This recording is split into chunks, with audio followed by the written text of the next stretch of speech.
कई दफा जो चीजें हमारी मुट्ठी में लगती हैं वही पल में दूर निकल जाती हैं। इंडिया बनाम साउथ अफ्रीका टेस्ट में टीम इंडिया की कहानी भी कुछ ऐसी ही रही। जीत सामने खड़ी की बस हाथ बढ़ाने की देर थी। 99% लोग मान बैठे थे कि मैच भारत का ही होगा, लेकिन पिछले वीडियो में हमने कहा था क्या हम वाकई बहुत करीब हैं या कोई अद्भुत सिनेमैटिक मोड़ देखने वाले हैं। और सच बताएं तो वही सिनेमा हमारे सामने आ खड़ा हुआ। ऐसा सिनेमा जिसमें भारत की टीम ने निराश कर दिया। वही शेर याद आ गया, बड़े बेआबरू होके तेरे कूचे से हम निकले। दिल में ढेरों उम्मीदें थी मगर कम निकल पाई। जिस खिलाड़ी को भारतीय फैंस तंज कसकर नाटा कह रहे थे उसी ने इतिहास लिख दिया। साउथ अफ्रीका ने पूरे 15 साल बाद भारत में टेस्ट जीता और ये भारत के लिए बेहद खलने वाली हार है। 124 रन, बस 124 रन चाहिए थे। घर की पिच, बड़े बड़े खिलाड़ी, फिर भी टीम 93 पर बिखर गई। साउथ अफ्रीका ने 124 रनों की रक्षा कर ली। शाबाश तंबा, शाबाश। क्रिकेट की दुनिया के सबसे अजीबो गरीब कमबैक में से पहली पारी में अफ्रीका पिछड़ रहा था, उनका मजाक उड़ रहा था, पर मैच तंबा बहुमा ने पलट दिया। वही बहुमा जिन पर भारतीय सोशल मीडिया ताने कसता था। दूसरी पारी में वो खड़े रहे, डटे रहे, झुके नहीं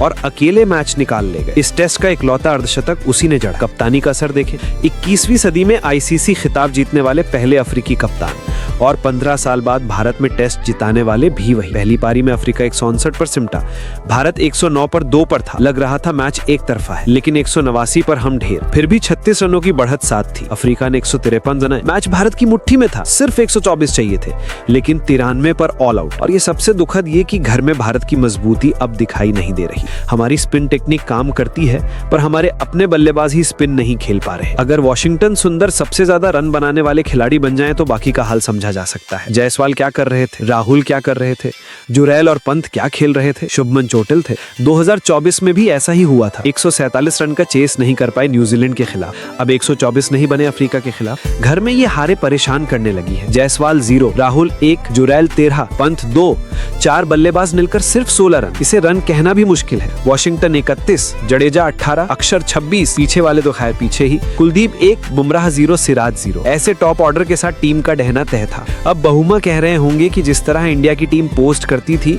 तुम बातें करते हो मैच हम जीतते हैं, आज वही लाइन वो भारत को सुना रहे होंगे। बहुमा सच में अल्फा निकला। WTC फाइनल में ऑस्ट्रेलिया को हराया, भारत को भारत में पटका। उसकी कप्तानी रिकॉर्ड देखें, 11 टेस्ट में 10 जीत, एक भी हार नहीं। लोग उसे बौना कहकर मजाक करते हैं पर मैदान पर उसकी धार सबसे गहरी है। टेस्ट में भारत का हाल कमजोर होता दिख रहा है। इंग्लैंड में अच्छा किया था पर अब स्पिन खेलना ही भारी लग रहा है। 124 नहीं बनाए, 147 नहीं बनाए, 193 तक नहीं पहुंच पाए। पिछले एक साल में भारत में टॉप 5 मिस्ड रन चेसेस में से 3 इसी दौर के हैं, 124, 147 और 231। ये बताता है कि गिरावट कितनी गंभीर है।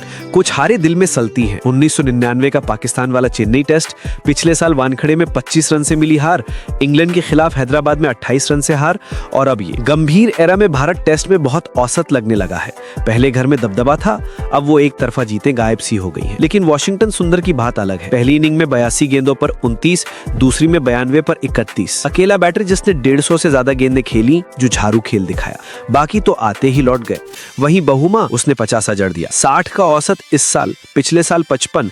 बस उसे क्रेडिट कोई नहीं देता। कद छोटा है पर काम बड़े खिलाड़ियों वाला। यही है बहुमा की असली पहचान।